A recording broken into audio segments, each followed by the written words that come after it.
A car smashes through a dark mansion window. Sunlight pours in. A vampire starts screaming, his skin burning, his body turning to ash. A shaking college kid stands there, frozen, holding a keychain like it's a weapon. His brother is chained up behind him. A vampire woman just stabbed her own partner. This college kid has no powers, no plan, just one mistake after he accepted a late-night driving job. The movie begins with one night, Maria's at a laundromat. She is picked up by her boyfriend Jay so they can spend some time together. As they drive off in Jay's car, another vehicle starts following them. Jay notices it right away and gets nervous. He recognizes the car and says that they're not supposed to be here. At a red light, Jay stops the car and quickly pulls a gun out of the glove box. The other car pulls up beside them, and the driver turns out to be a vampire named Victor. The two men lock eyes and stare at each other in silence. The moment the light turns green, Jay slams the gas and speeds off. He soon parks near an abandoned building and tells Maria that he needs to warn his people. He tells her to leave right away using his car. Jay gives her a quick kiss and runs inside the building. Inside, he finds a horrible scene. Members of his crew are dead,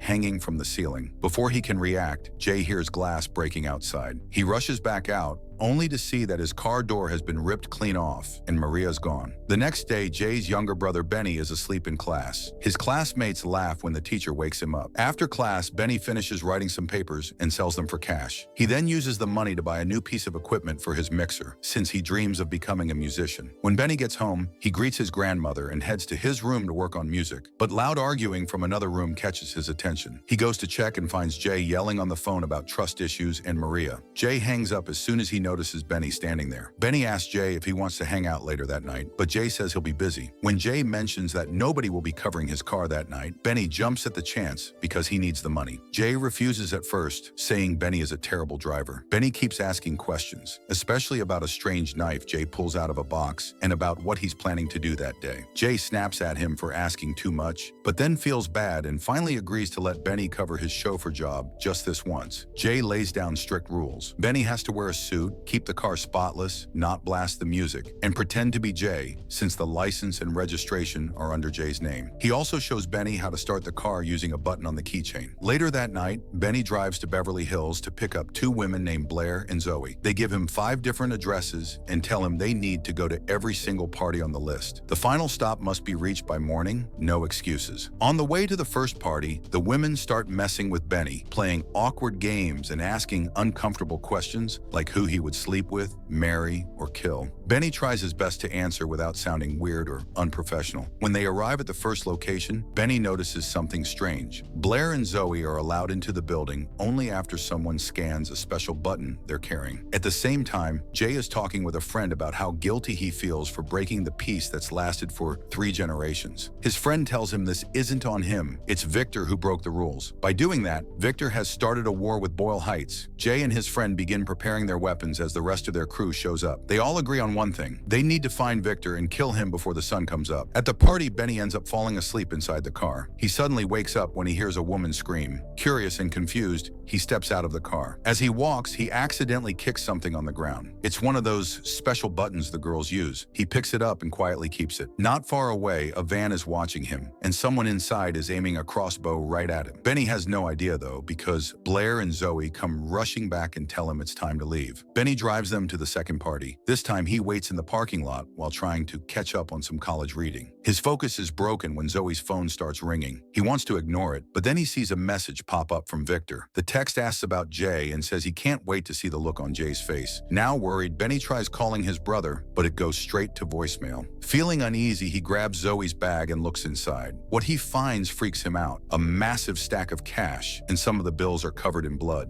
Before he can think straight, a police car pulls into the parking lot. Panicking, Benny slips away without being noticed and sneaks into the hotel. At the front desk, the receptionist immediately looks suspicious. She tells Benny the hotel is for members only and starts reaching for security. But everything changes when she notices the special button in his hand. She scans it, and when Benny asks about Zoe and Blair, she says they're upstairs with the owners. She uses a special key in the elevator, unlocking a hidden floor that regular guests can't access. Once upstairs, Benny walks down the hallway and enters a room at the very end. Inside, he sees something terrifying. Zoe and Blair are drinking blood from 2 men who are strapped to rotating tables. Before Benny can even react, Zoe suddenly appears in front of him, moving faster than he can blink. She slams him against the wall and laughs as she watches him shake in fear. Benny blurts out the truth. He admits he's not Jay and explains he's just filling in for his brother. Zoe says she already guessed that. She wants to kill Benny and drink his blood, but Blair stops her, saying Benny could be useful and lead them straight to Jay. Their conversation is interrupted when one of the tied-up men wakes up and starts yelling after realizing his partner is dead, which breaks vampire rules. To shut him up, Blair feeds on him and kills him instantly. Completely terrified, Benny runs back to the parking lot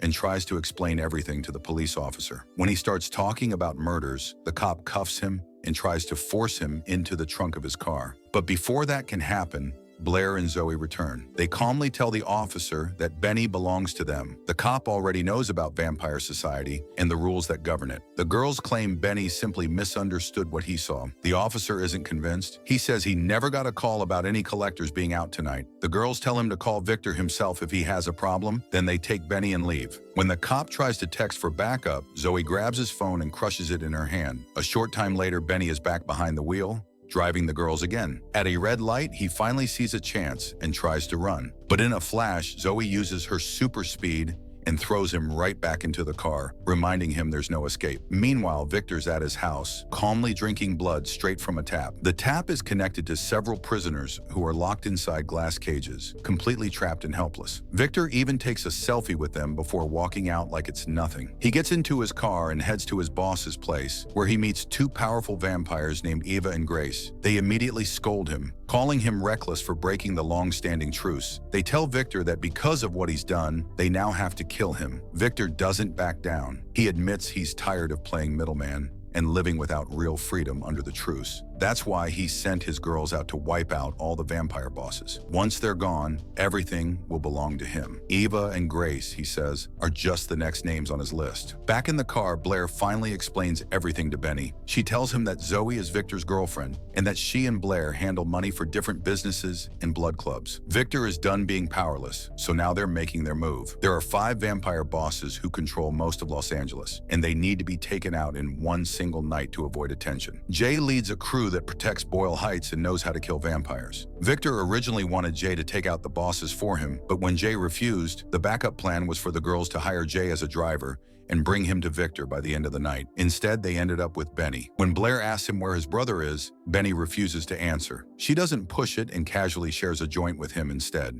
At the same time, Zoe is on the phone with Victor. He has just finished killing Eva and Grace. Everything seems to be going perfectly, and they believe the plan is working. But Zoe has no choice except to admit they picked up the wrong driver. Victor stays calm. He tells her he'll deal with Jay himself and orders her to keep Benny alive as insurance. Jay and his crew track down one of the vampire bosses named Gio, since Gio was the one who created Victor and might know where he is. When they reach Gio's mansion, they find it filled with dead vampires. Gio is the only one left alive. Gio explains Victor's entire plan and confirms that Victor's girls were responsible. He also reveals where they're heading next. Right after that, Gio tries to attack Jay. Jay responds by shooting him dead. Later, Benny and the girls stop at a convenience store to grab snacks. While they're there, Benny admits to Zoe that he's starting to have feelings for Blair. As Benny and Blair dance around, Zoe thinks the store clerk is staring at them and secretly calling someone. She storms over and slams the clerk against the counter, demanding answers. It turns out he was just talking to his mom. After Blair tapes his mouth shut, they leave and head to their next stop, a super exclusive bar. When they arrive, Benny tries to slip away, but the girls warn him not to try anything. They tell him if he does, people will start dying. Because of how important they are, they skip the line and go straight to the entrance. As Benny is about to follow them inside, he notices some of his classmates standing near the front. They recognize him and ask him to get them in. Benny says he can't. When they realize he's working as a driver, they start laughing at him again. Before it gets worse, Blair steps in. She kisses Benny right in front of them and tells his classmates to go find someone else to cling to. She then tells the security guard to send them to the back of the line. Even though they protest, the guard listens and pushes them away. What Benny and the girls don't know is that Jay and his crew are also getting inside the club. They manage to slip in by paying off another guard. Inside the club, Benny, Blair, and Zoe enter a hidden room, expecting to find the vampire boss. But instead, they walk straight into a trap. A vampire hunter is waiting for them with a crossbow. Now that the truce is broken, the hunters are free to go all out. Zoe tries to threaten him, but the hunter just signals his team. Several more hunters rush into the room, all armed. When the hunter gives the order to kill the girls, Benny reacts without thinking. He smashes a champagne bottle over the man's head. The sudden move causes chaos. While Benny freezes,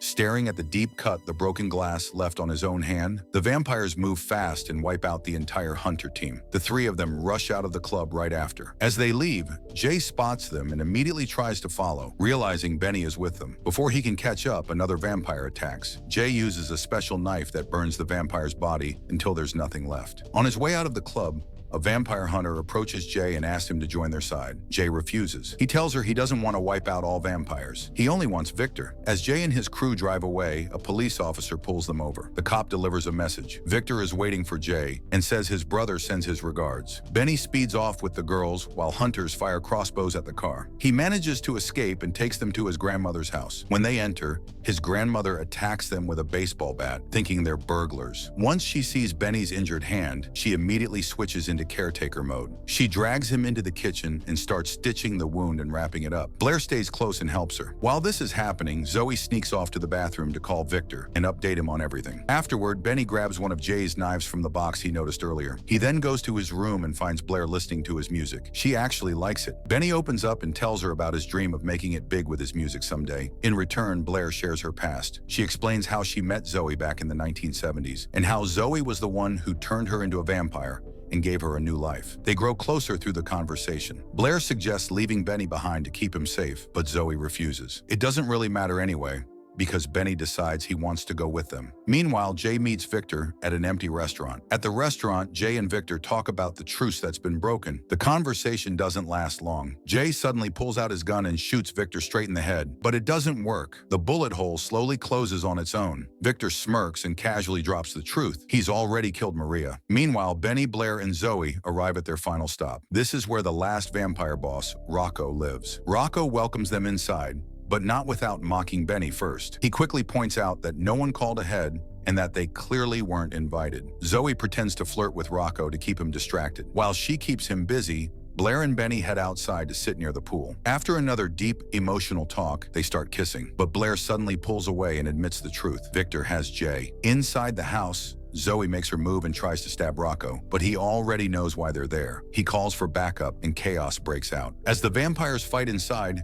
Benny runs outside and starts the car. While doing so, he runs over a vampire hunter who steps into the road. Blair and a badly injured Zoe fight their way through more hunters and jump into the car. The sun is about to rise and Zoe is badly hurt. She needs blood to heal. Benny drives fast, heading for their final destination, Victor's house. When they arrive, Blair takes Zoe inside and warns Benny to stay behind, telling him he'll be killed if he follows. Benny refuses to leave. Worried about his brother, he sneaks inside once the girls are out of sight. Inside the house, Benny carries a bat and discovers the prisoners whose blood is being drained. Jay is one of them. Just as Benny is about to smash the glass to free him, Victor shows up. Victor takes Benny upstairs where Zoe is receiving a blood transfusion. Benny tries to make a deal. He offers himself in exchange for Jay's life. Victor responds with a long speech, giving Benny the impression he's distracted. Benny uses that moment to attack Victor with the special knife, but Victor's too fast and stops him effortlessly. Victor prepares to kill Benny, but Blair steps in and stops him,